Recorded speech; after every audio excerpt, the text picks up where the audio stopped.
بسم اللہ الرحمن الرحیم قل امر ربی بالقسط واقیموا وجوہکم عند کل مسجد وادعوه مخلصین له الدین کما بدأکم تعودون فریقا ہدا وفریقا حق علیہم الضلالہ انہم اتخذوا الشیاطین اولیاء من دون اللہ ویحسبون انہم مہتدون صدق اللہ العظیم۔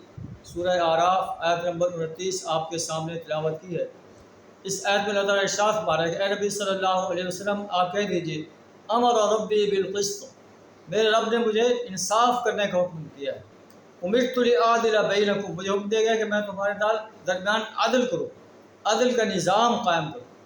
تو وَأَقِیمُوا وُجُوهَکُمْ عِنْدَ كُلِّ مسجد، اور ہر نماز کے لیے اپنے چہروں کو سیدھا کر لو۔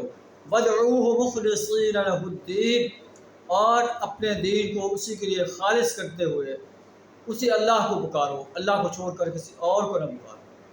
کما بدأکم تعودون، جیسے اللہ نے تمہیں پہلے پیدا کیا ہے اسی طرح اللہ تعالیٰ تمہیں اس دنیا سے ختم کر کے موت دے کر دوبارہ اٹھائے گا۔ فریقا ہدا و فریقا حق علیہم الضلالہ، ایک فریق کو اللہ نے ہدایت بخشی ہے اور ایک فریق پر گمراہی وہ ثبت ہو چکی ہے۔ ہدایت اسے بخشی ہے جو ہدایت کا طلبگار ہے، اور ضلالت اس پر مسلط کیا جو ضلالت کا طلبگار ہے۔ تو اللہ فرماتا ہے کہ انسان کا مرنے اس دنیا کے اندر رہنا ایک مدت مقررہ تک کے لیے، اس کے بعد اسے موت کے آغوش میں جانا پڑے گا، پھر اسے دنیا آخرت کے اندر دوبارہ اٹھایا جائے گا۔ آپ صلی اللہ علیہ وسلم فرمایا کہ انکم محشورون حفاۃ عراۃ غرلا، تم اللہ کے حضور جب حشر کیے جاؤ گے، اللہ کی عدالت میں جب پیش کیے جاؤ گے تو ننگے پاؤں، ننگے بدن اور بے خطرہ ہو، اور اللہ کی عدالت میں کھڑے ہو کر تمہیں اپنی زندگی کے ایک ایک عمل کا حساب دینا پڑے گا۔ تو جو لوگ اللہ کو چھوڑ کر اوروں کو اپنا کارساز بناتے ہیں، اللہ فرماتا ہے کہ انہوں نے شیطان کو اپنا کارساز بنا لیا ہے، دوست بنا دیا ہے، اور یہ سمجھتے ہیں کہ ہم ہدایت پر ہیں، حالانکہ یہ ضلالت پر ہیں۔ انہوں نے شیطان کو اپنا سرپرست بنا کر اپنے لیے جہنم لازم کر دی ہے۔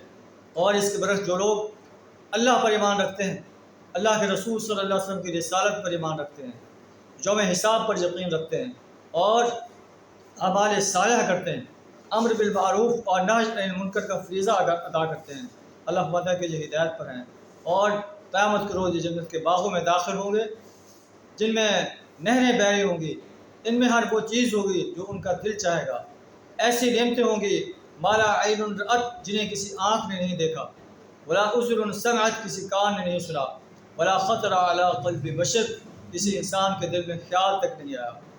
اللہ سے دعا دلا میں سچا مومن بننے کی توفیق عطا فرمائے، جنت الفردوس میں اعلیٰ مقام عطا فرمائے، جہنم کی آگ سے اپنی پناہ عطا فرمائے۔ وآخر دعوانا الحمدللہ رب العالمین۔